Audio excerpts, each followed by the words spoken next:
ਉਹ ਵੀਰੋ ਤੇ ਸੱਜਣੋ ਕੀ ਹਾਲ ਚਾਲ ਜੇ? ਠੀਕ ਠਾਕ ਜੇ? ਮੈਂ ਨਾ ਤੁਹਾਨੂੰ ਅੱਜ ਇੱਕ ਘਰੇਲੂ ਇਲਾਜ ਦੱਸਣ ਲੱਗਾ ਹੈ ਕਿ ਜਿਨ੍ਹਾਂ ਨੂੰ ਔਰਤਾਂ ਨੂੰ ਜਾਂ ਮਰਦਾਂ ਦੇ ਚਿਹਰੇ ਤੇ ਛਾਈਆਂ ਪੈ ਜਾਂਦੀਆਂ ਨਾ, ਮੂੰਹ ਤੇ ਛਾਈਆਂ ਪੈ ਜਾਂਦੀਆਂ ਤੇ ਬਹੁਤ ਜ਼ਿਆਦਾ ਕਰੀਮਾਂ ਲਾ ਲਾ ਕੇ ਤੰਗ ਆ ਚੁੱਕੇ ਨੇ। ਕਹਿੰਦੇ ਆ ਕਿ ਸਾਡਾ ਚਿਹਰਾ ਨਰਮ ਨਹੀਂ ਹੁੰਦਾ, ਸਾਡੀ ਜਿਲਦ ਨਰਮ ਨਹੀਂ ਹੁੰਦੀ, ਖੁਰਦਰੀ ਜੀ ਰਹਿੰਦੀ ਆ ਤੇ ਬੜੀਆਂ ਬੜੀਆਂ ਚੀਜ਼ਾਂ ਲਾ ਚੁੱਕੇ ਆ।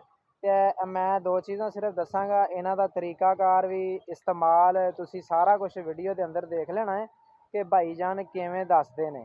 ਤੁਹਾਨੂੰ ਇਹਦਾ ਬਹੁਤ ਜ਼ਿਆਦਾ ਫਾਇਦਾ ਮਿਲੇਗਾ ਤੇ ਇੱਕ ਨੇਕੀ ਤੁਸੀਂ ਵੀ ਕਰਨੀ ਹੈ ਕਿ ਮੇਰੀ ਵੀਡੀਓ ਨੂੰ ਸ਼ੇਅਰ ਕਰਨੀ ਹੈ, ਤਾਂ ਕਿ ਪਾਕਿਸਤਾਨ ਦੇ ਵਿੱਚ ਨਾ ਬਹੁਤ ਜ਼ਿਆਦਾ ਲੋਕਲ ਕਰੀਮਾਂ ਬੀਬੀਆਂ ਲਾ ਲਾ ਕੇ ਆਪਣਾ ਚਿਹਰਾ ਖਰਾਬ ਕਰ ਚੁੱਕੀਆਂ। ਕਈਆਂ ਨੂੰ ਆਇਰਨ ਦੀ ਕਮੀ ਦੀ ਵਜ੍ਹਾ ਤੋਂ, ਕਈਆਂ ਨੂੰ ਖੂਨ ਦੀ ਕਮੀ ਦੀ ਵਜ੍ਹਾ ਤੋਂ, ਕਈਆਂ ਨੂੰ ਝਲਕ ਕਰੀਮ, ਗੋਲਡਨ ਪਰਲ, ਫਾਇਜ਼ਾ, ਸੰਦਲ, ਪਤਾ ਨਹੀਂ ਕਿਹੜੀਆਂ ਕਿਹੜੀਆਂ ਲਾ ਲਾ ਕੇ ਥੱਕ ਗਈਆਂ ਨਾ ਕਰੀਮਾਂ।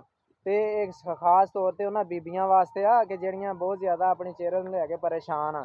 ਇਹ ਤੁਸੀਂ ਸਿਰਫ ਦੋ ਚੀਜ਼ਾਂ, 2 ਚਮਚ ਖੀਰੇ ਦਾ ਰਸ ਲੈ ਲੈਣਾ ਤੇ 1 ਚਮਚ ਤੁਸੀਂ ਲੈ ਲੈਣਾ ਨਿੰਮੂ।